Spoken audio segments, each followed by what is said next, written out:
And so that's our first question to our panelists is, what does working as a chef in Mallorca, Spain, have to do with next generation energy? And can you tell us a little bit about how organizations, competencies, and regulations might change to realize the impact of these technologies and how that's happening in the Austin and Amsterdam project? Great. So happy to answer that question. So working as a private chef in Spain has very little to do with energy, but you have to do what you're passionate about. And so energy, I would say primary passion, and then food and wine close second. So the tie-in, though, was a farm-to-table private chef situation with an organic farm, so I guess you can make that connection. But really, I'm just obsessed with food and wine, and that was a fun thing to do for a few months. So which brings me to Austin, and I've been with CleanTX for 2 years now. And we, if you're not familiar with us, we serve really as an integrator of our energy ecosystem. So we work really closely with the University of Texas and Pecan Street, with industry, with Austin Energy and the Chamber of Commerce. And our whole mission is to be this driver of economic development in the clean technology sector. And so through our work in the Austin community, we've been able to build out this clean tech ecosystem in Central Texas and really help connect people and educate the community about what's going on in the industry. And we have a lot of inbound attention on Austin right now for a number of reasons. One, because we're growing so fast, and two, because we've really emerged as one of the foremost hubs of innovation when it comes to clean technology in North America. And so we have a lot of attention from international delegations that want to come here and learn about what we're doing at Pecan Street and learn about, what Austin Energy has done to get to, 35% renewables, et cetera. And so we had the most attention from a delegation from the Netherlands and Flanders, which is the Dutch-speaking part of Belgium. They came here and they were looking for a city that they could partner with to foster collaboration between utilities, universities, and clean tech startup companies. And so they came here and they said, I love what Austin Energy is doing. I want to work with Austin Energy. I love what Pecan Street's done. I want to learn from their example and see if we can do something similar in the Netherlands. And then they said, I love that the University of Texas has all this great energy research going on. How can we maybe put our researchers who are looking at different or similar topics in touch with these researchers at UT, and how do we work to foster collaboration between our research institutions and the University of Texas? So they came here, they identified these different stakeholders they wanted to work with, and then realized there's this clean tech industry group that already works with all these different moving parts and serves to kind of pull all of that together. So they hired CleanTX to be the steward of this partnership. And so it's been going on for a little over a year, and it's actually really exciting. We're helping startup companies from both sides of the aisle set up projects and use Pecan Street as a test bed for some of these technologies that are coming out of Europe. And so it's been a great way to source new technologies and really help break down some barriers that would otherwise prohibit them from maybe working with a utility or maybe, kind of speeding up that process to get their technology tested. So you're saying that next generation energy is about relationships and partnerships and the growth of the entire ecosystem. Absolutely, yeah. Bert, you're a technology guy. I gave you a warning on this. She's saying that technology and hardware are not game changers for the energy industry. You agree with that? I do agree with that, yes. Move the mic up a little bit. Move the mic up. You agree that technology and hardware are not game changers? Oh, we got a mic off here. Oh, that's it sounds like it's on now. Try it again. Okay. No? No. Okay. Yeah, so, technology is great. But it is... I totally agree. I know that question perhaps was intended to challenge me, but you walked right into my trap. Ah, excellent. It's not about the technologies per se. We have a lot of great technologies. We've had them for a number of years. We had the technologies to make smartphones for a long time, and it took a while for those to appear. It's really about the architecture in which these technologies get deployed. And so our overarching concept for technology is that it needs to be highly distributed. And so it's a highly distributed technology, whether it's energy, whether it's water, whether it's communications, whether it's computer processing, whether it's information storage. it's that highly distributed architecture which helps us build a more robust infrastructure and a more resilient infrastructure. And so that's really what we're focused on, is how do we deploy that concept of highly distributed architecture to all the different problems we're trying to solve in Pecan Street. So I would classify Pecan Street as an urban implementation, right? Yeah, it is. It's urban, suburban type of focus. We are doing multifamily. We have a new mic for you right here. Any technology, great.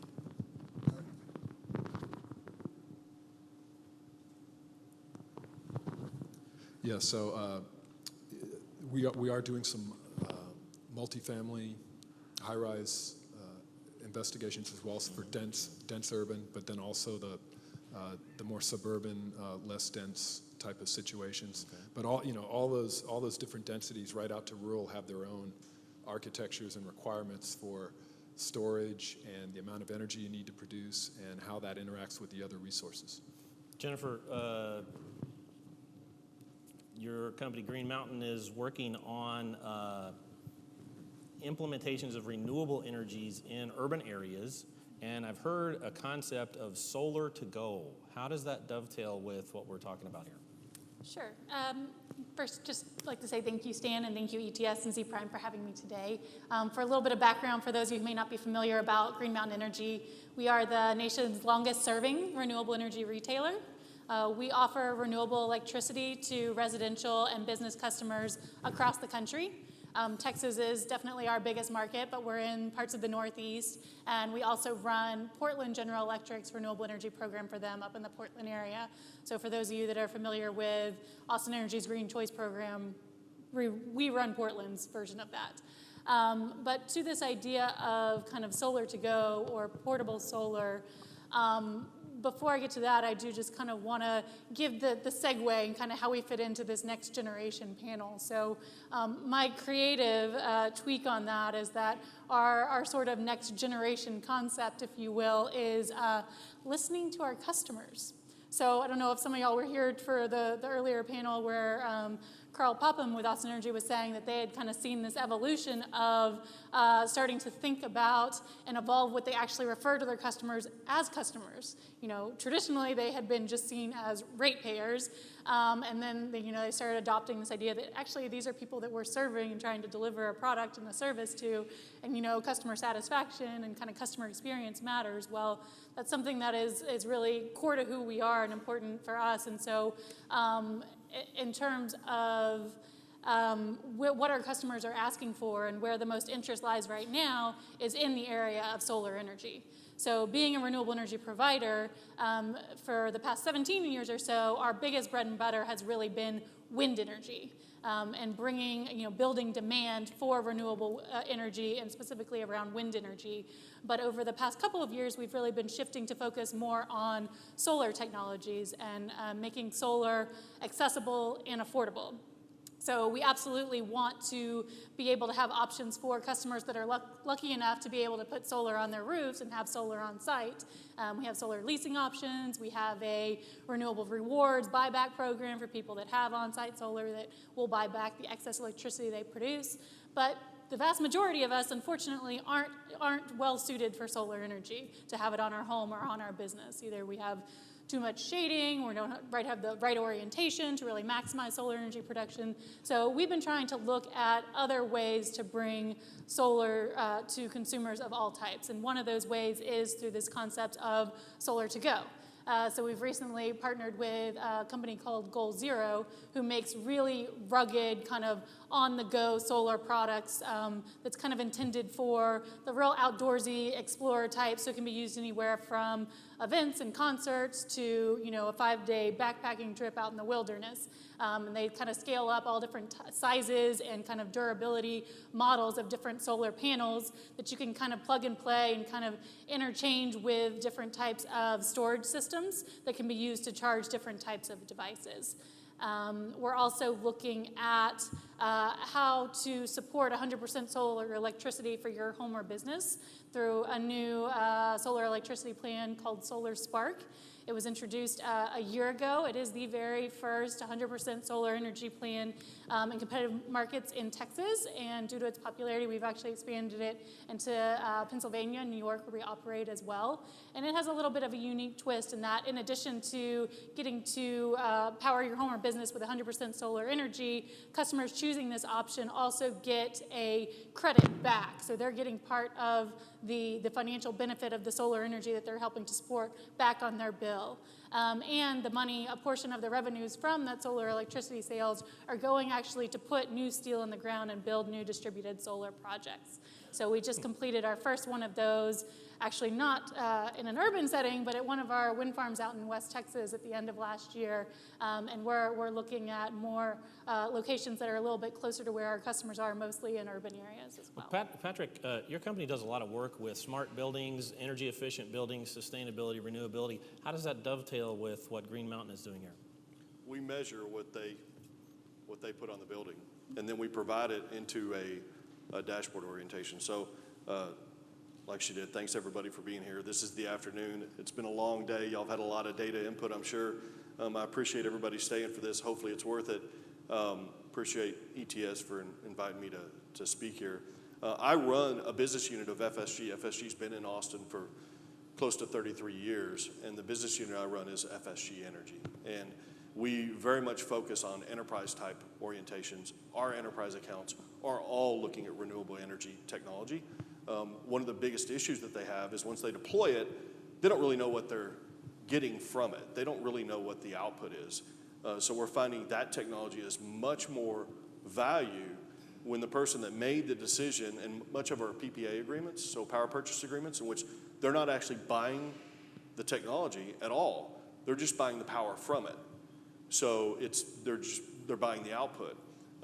So now we're saying, okay, we got to measure that. We got to measure what percentage of their overall load was coming from the renewable energy and what percentage was coming from conventional utility connection.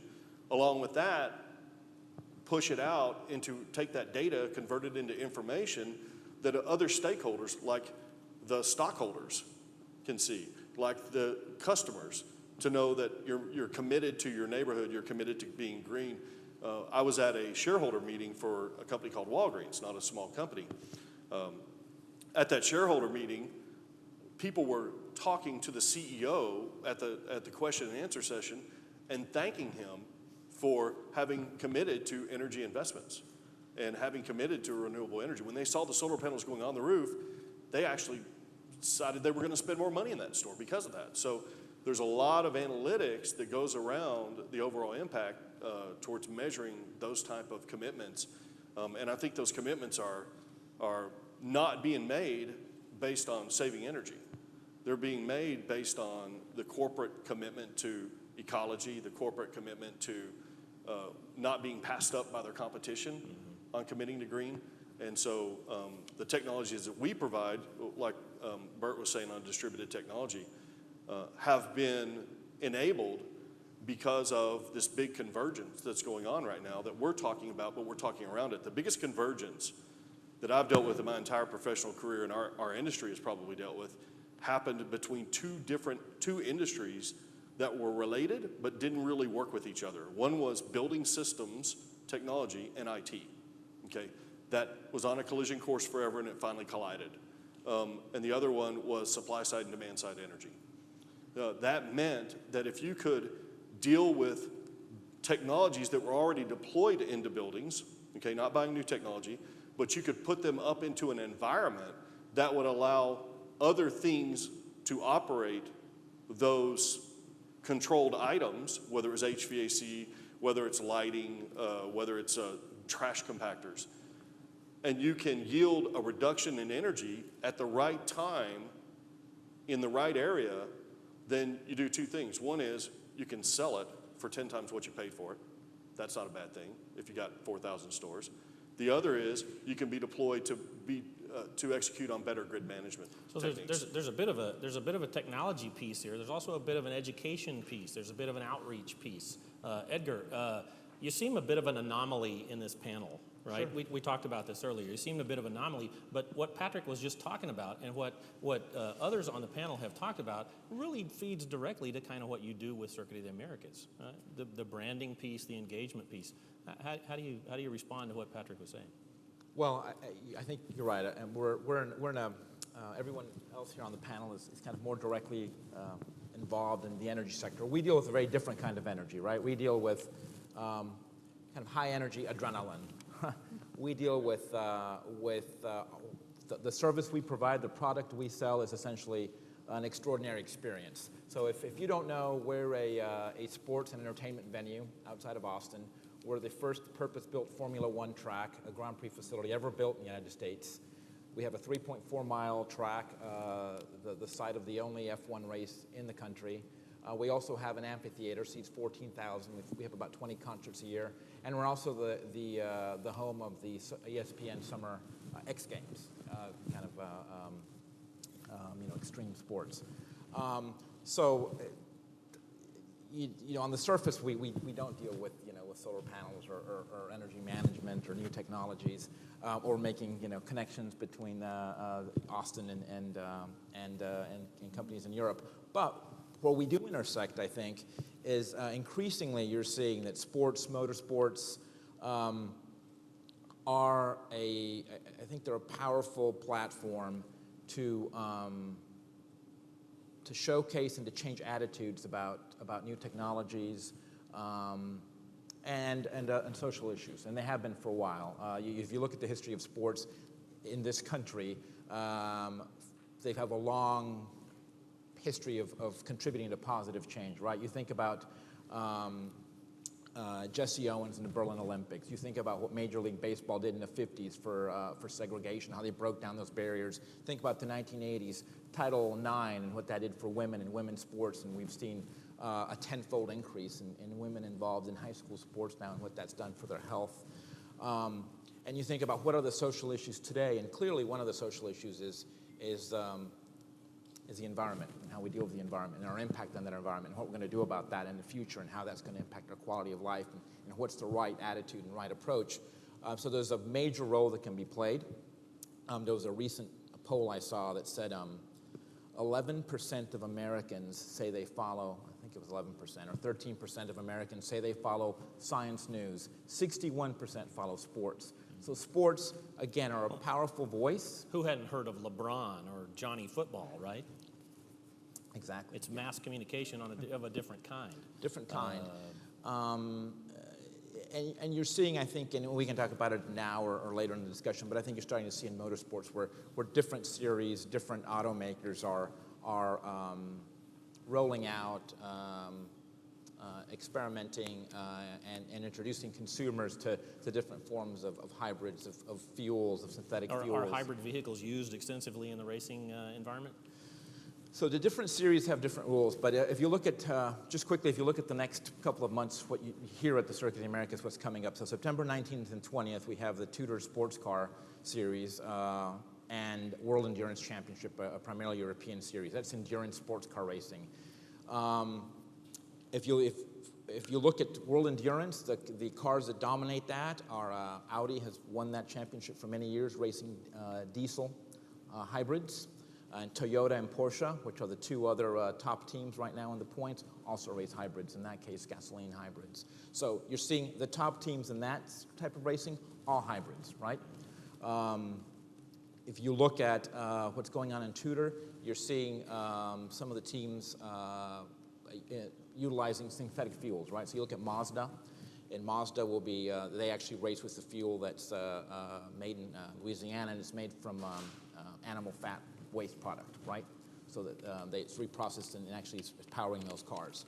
If you come back and you look at Formula One in November, those are essentially, starting this year with the new regulations, they're a form of very soft hybrid. So they actually have an internal combustion engine and have electric motor, and they actually have two power plants, in addition to energy recovery, right? Bert, are there a lot of plug-in hybrids or plug-in electric vehicles in Pecan Street? And we're going to get to data collection and manipulation on this in just a second. Are there a lot of electric vehicles in Pecan Street? Yes, we have a very high density of plug-in electric vehicles in any of those people race at Circuit of the Americas? I don't think they take those out. Do you take data off of those vehicles and off of the way those vehicles charge and are utilized? Yeah, that's one of our most unique areas of research.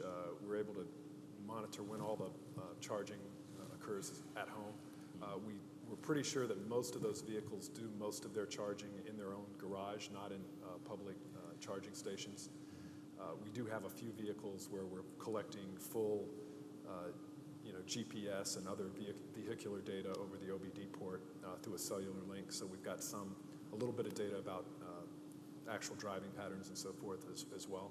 When that data is collected, let's assume that the data is collected from consumers, the data is collected from race cars, the data is used, then the data is provided to someone else or gathered by someone else.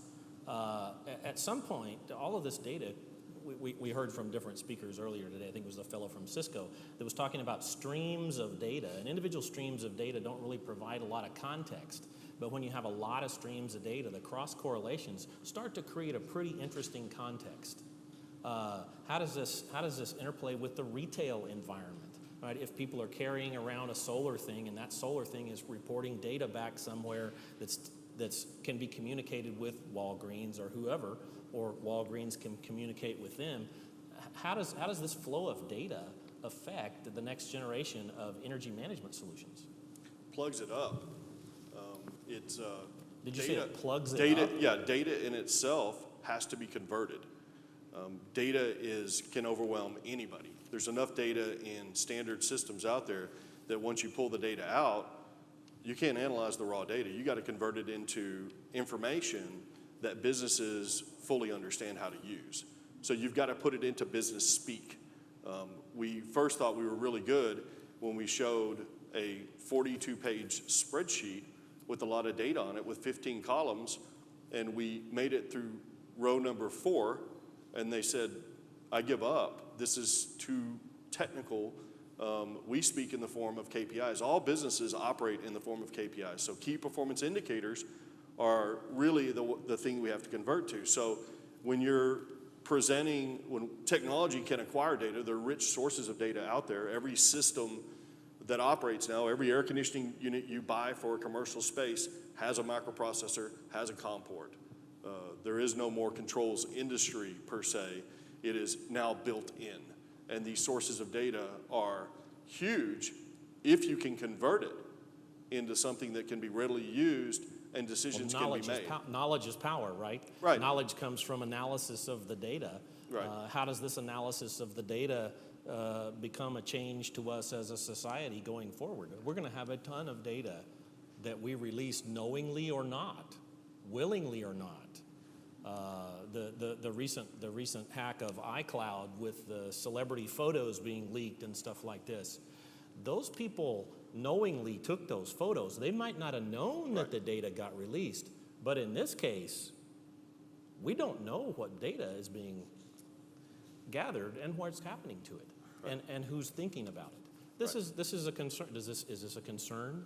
I mean, personally, it's not, but maybe this is because I'm of a generation that is so used to having all of our data and all of our information be very available and very public that we're much less, I would say, paranoid about it. I mean, I think one of the most frustrating things is people who are concerned that, smart meters and smart grid is a ploy to spy on their lives and collect data about their energy use and when they're home. But if they knew how much data there is and knew kind of how utilities operate, I mean, I don't think they'd be as concerned that someone's really doing that deep dive to learn so much about this individual whose data is being, pushed through these smart meters. So I'm personally not concerned with it. I think we need to embrace it, and I think it's, an opportunity when you look at other technologies for computing, for example, that are, taking machines and teaching them to do more to analyze structured and unstructured data and spit out recommendations from that data and not just identify patterns, but kind of think more, along the lines of how an analyst would or Cognitive computing. Mm-hmm. I think that will,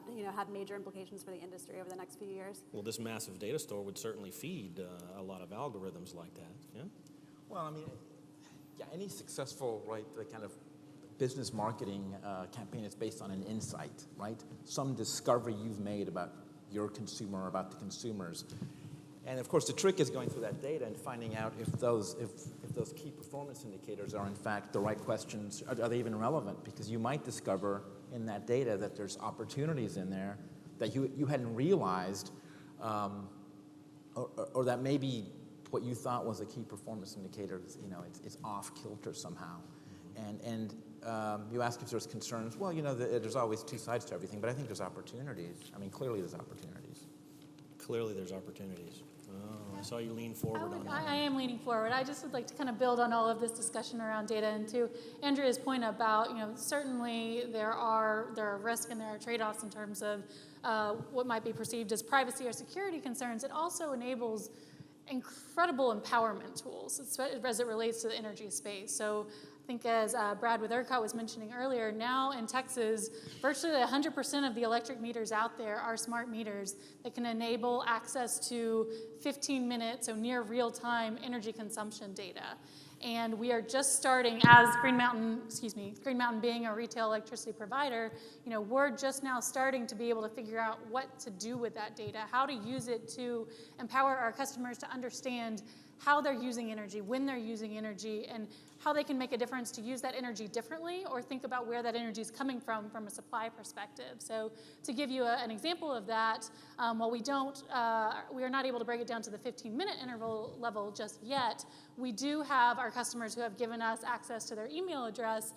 We have the ability to send them weekly usage emails where we show them what their weekly electricity consumption was for the previous week and how that compares to their usage in the same week in the previous year and other recent weeks, and how temperature may have influenced that. And then most importantly, from a kind of a who Green Mountain is perspective for us, we were founded with an environmental mission to change the way power is made through the power of consumer choice. So a huge piece of what we do is to build awareness and to really educate our customers on where their energy comes from and what is the environmental impact of traditional energy production from fossil fuels, as well as just the impact of any type of energy use overall. So to your point, Pat, about making that data meaningful, kilowatt hours, who cares, who knows what that is.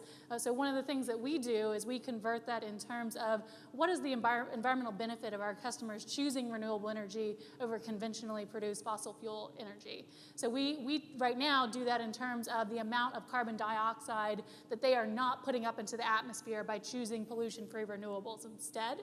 So through these weekly usage emails, we translate their consumption into, by choosing 100% wind energy product or 100% solar energy product or whatever it might be, you individually are helping to avoid this much CO2 pollution. And then we go one step further and try to translate that into, that would be like planting this many trees or taking this many cars off the road. Again, just to try to make it more real, more personal for them. And then, part of what we also do is to inspire change at a community level.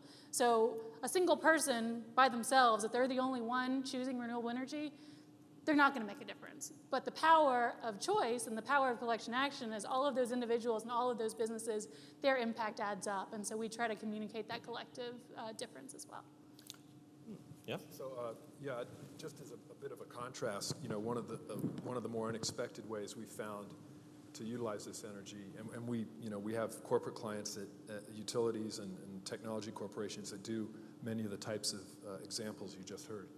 But there's also this aspect of not forcing people to make a choice, but simply studying their energy data at a very granular level and understanding their lifestyle, and then designing systems that fit with that lifestyle so that they don't need to make a lot of changes. And that's what we're focused on from a product development perspective. We were able to anonymize data. I mean, we know when people are doing their laundry, but I don't think that's a scandalous type of revelation. Depends on what kind of laundry they're doing. That's right. Yeah, and we can tell that too. So, if you know those details, you can design, for example, a system that can manage a residential microgrid. But to design that system, you've got to know, when do they charge the car? How much energy does it use? When is the air conditioning running? When are the solar panels producing? So all of that time-synchronous data, very granular, needs to be in place if you want to design technologies that can take us into this new era of distributed infrastructure. Interesting. There's an article that came out recently in the IEEE. IEEE is the largest professional society in the world. They have a magazine called The Spectrum. The cover page of the IEEE Spectrum came out a couple of weeks ago. The title of the article is The Collapse of Internet Privacy. What you're arguing is that collapse is necessary, and that collection and analysis of this data is something that has to happen. And it's not the technologies that are the next generation thing that's important.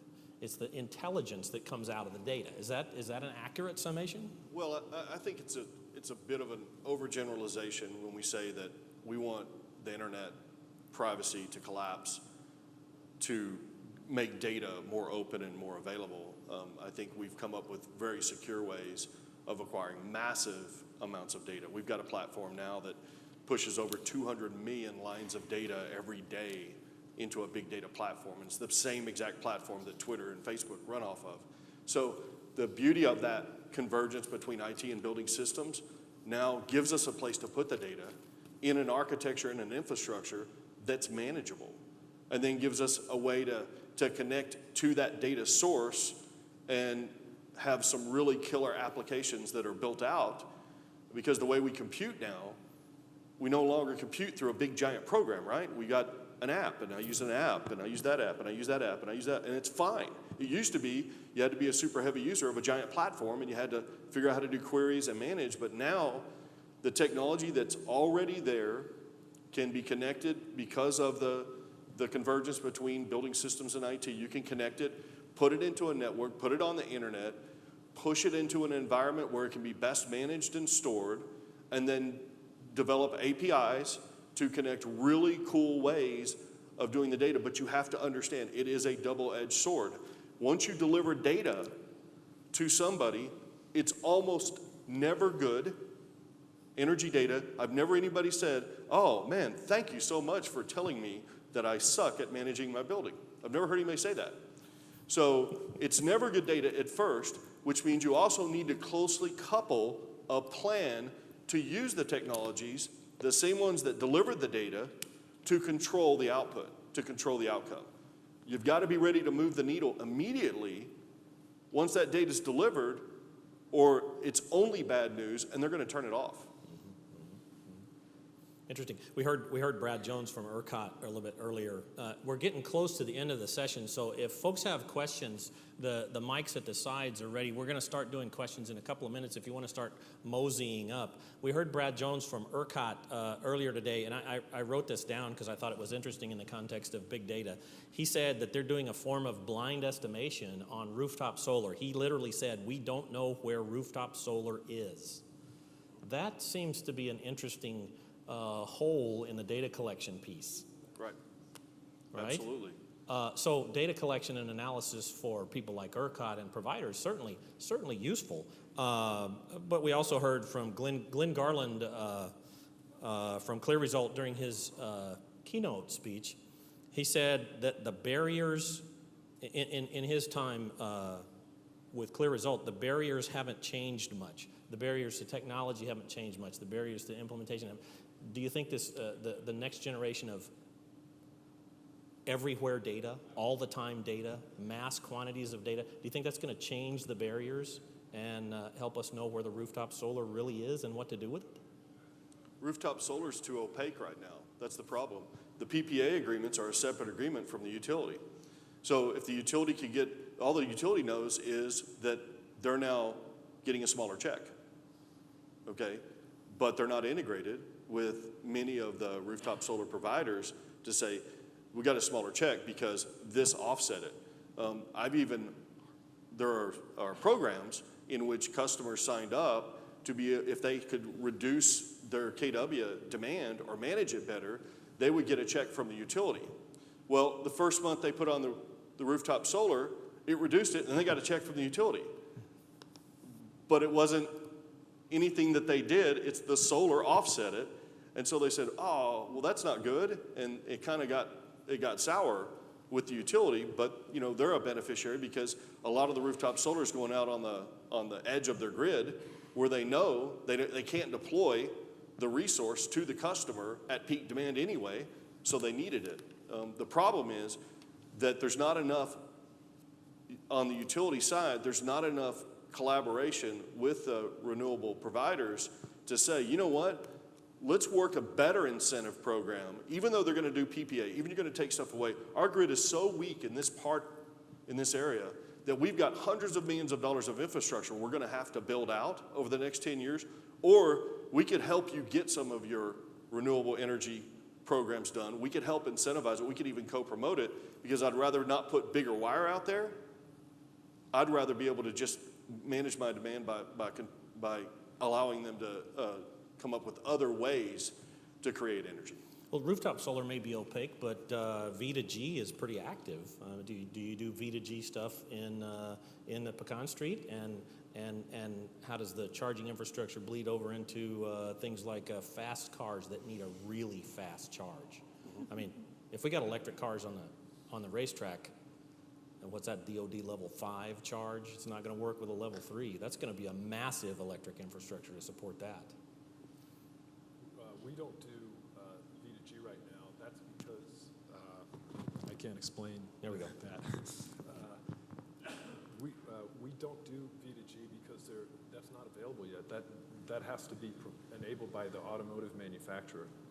And you don't see a large amount of consumer demand for a feature in the vehicle that allows their local utility to be more profitable. That's not something people want.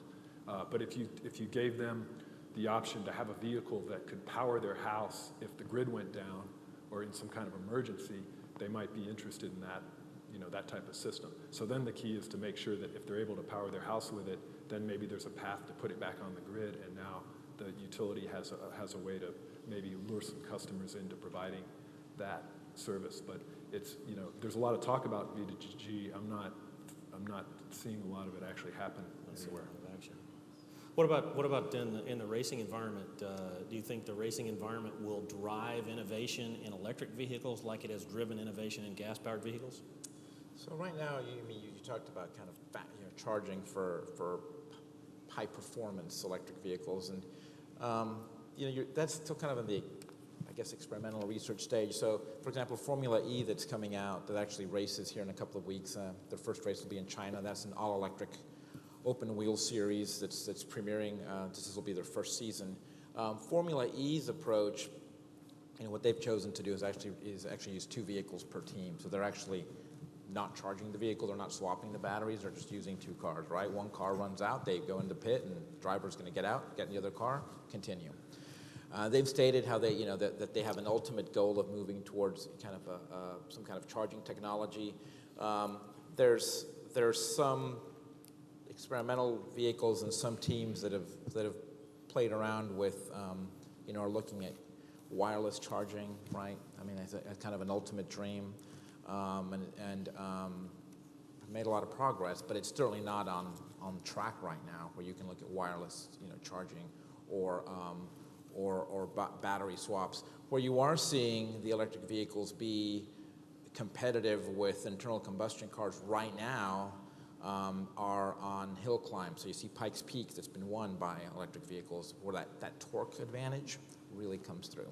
The electric motorcycles have made huge advances, and they're really coming close to closing, to being on par with internal combustion. They're still not, but year to year you're seeing serious kind of performance gains.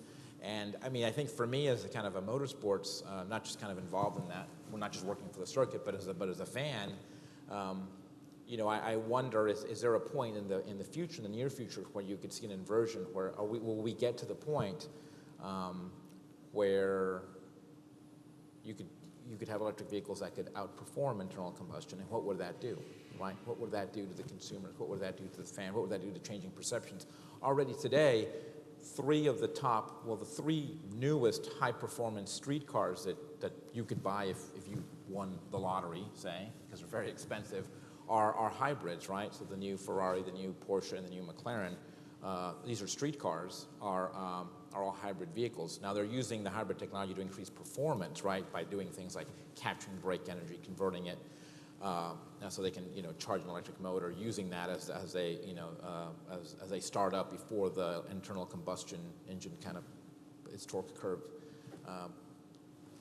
comes up. But that's if you read, the automotive press, where it comes on some of the hardcore, car aficionados, or post, it used to be that they'd say, oh, the hybrids aren't fun, and blah blah blah.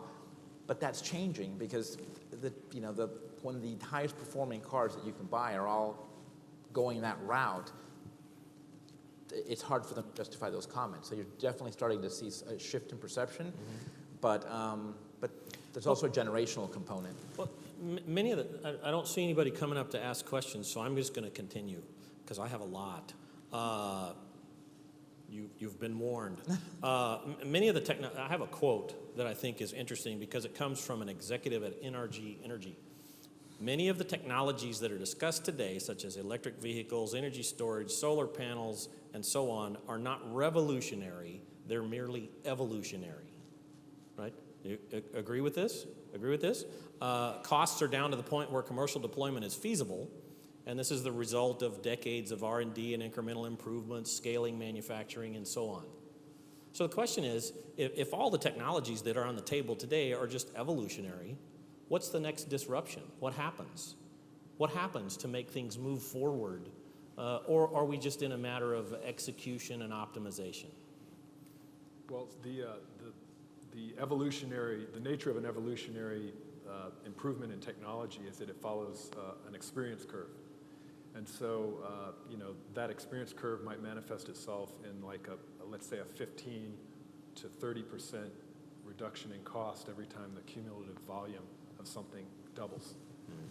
We're just to a point now in solar where that cost is now approaching grid parity. Same with batteries, that's coming down. It's on a curve, it's not quite as far down, but it's on the same type of curve.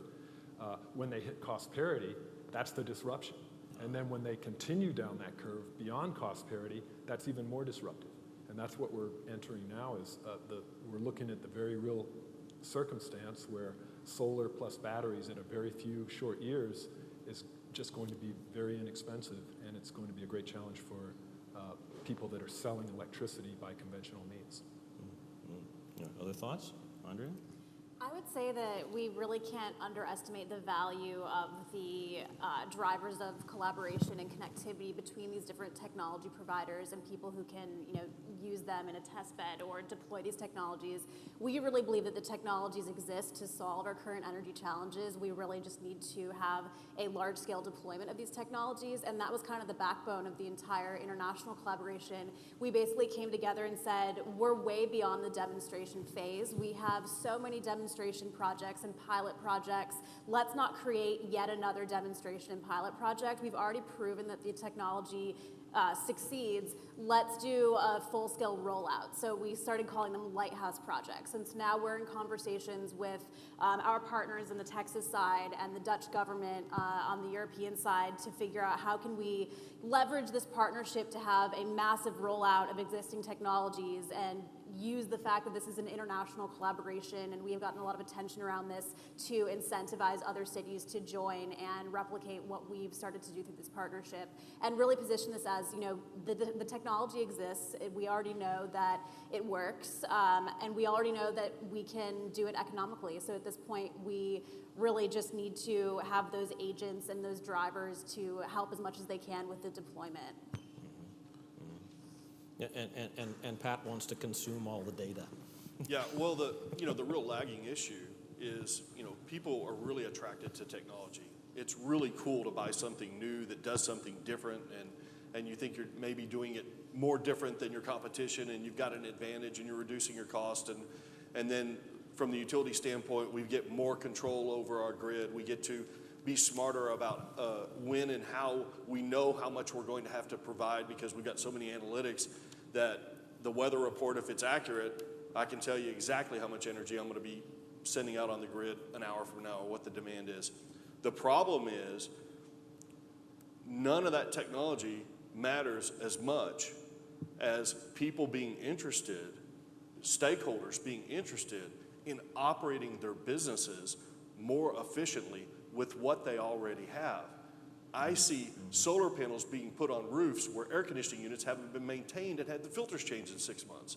So it's what's attractive is what they're buying, but the reason they're not going long term, the reason these technologies, we're still pushing it, it's not being pulled from the marketplace, is there's a huge education gap, an aptitude gap about when to deploy a technology and where to deploy it and how to use it and how you're going to benefit from it. And oh, by the way, putting a solar panel on a 25-year-old store with 15-year-old air conditioning units is not a net sum gain. The units are going to eat everything you save and some over the next couple of years because they're right at the end of life point. So there has to be more, less of the sell side and more of the consultative approach to let's find out, let's do the Accenture way. Let's find out how you operate your business. Let's get it with what you have the most optimum, using your technology to the full extent, because almost all technology is completely underutilized. Then and only then, let's Google the next killer box. You know, that's to me what the approach has to be. All too often, the sell is being made on technology because people are attracted to it, but they're not attracted to doing the hard work, the dirty work.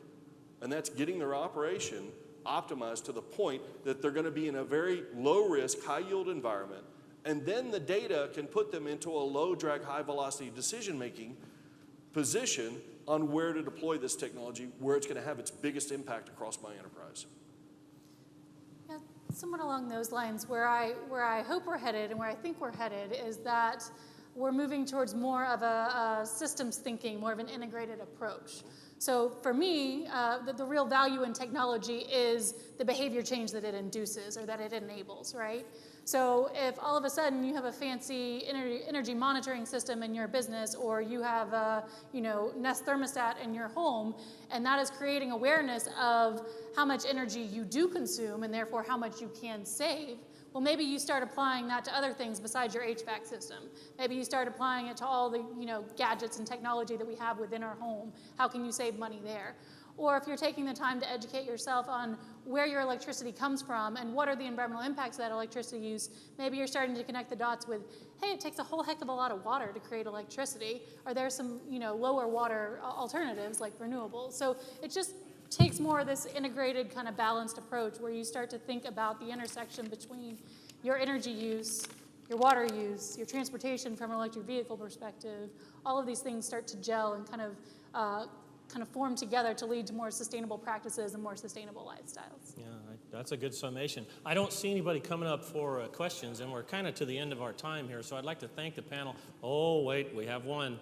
About the Formula E race, is there any chance of bringing that to Austin? I saw that there's an open slot on the schedule on the Formula E website for February 14th, 2015. Why don't we bring Formula E to Austin? Are you the gentleman that contacted me through LinkedIn? That's why I sent you an email. That's why I answered you today. Did you see my answer? So that was less of a question and more of a request. Yeah, so... so we can answer that one quick. So, well, my response to the email today was I'd love to talk to you next week. Let's set up a time, and I'd like to hear how you think it would be received in Austin. I think it would be, so I'll speak, this is kind of unofficially, I'm not speaking for the circuit, but I think it would be well received here. So currently that series has a preference for running tracks only, and not tracks, downtowns. So their announced preference is to run only in city centers. In the United States right now, they have a race in Miami and a race in Los Angeles. Now they race city centers. They race all their qualifying practice and the race itself all happens in one day. And because it's a silent race, they've paired all of their events with electronic dance music, concerts. So they also look to pair their race with a music venue. So if you look at Miami, they're racing outside of American Airlines Arena, right, where the Heat plays, because we'll have the race and they can go inside and have the concert. By the way, we happen to have a concert venue right embedded in the middle of our track, just a coincidence. We're not in a city center, but yeah, I think it's an interesting thing that needs some more exploration. Well, it doesn't, one more question. You got a question? No? We have one more question? Unless it's coming from you. So I'm curious. So my question to you all would be, you are witnessing, some of you are driving, so what's going on in Austin.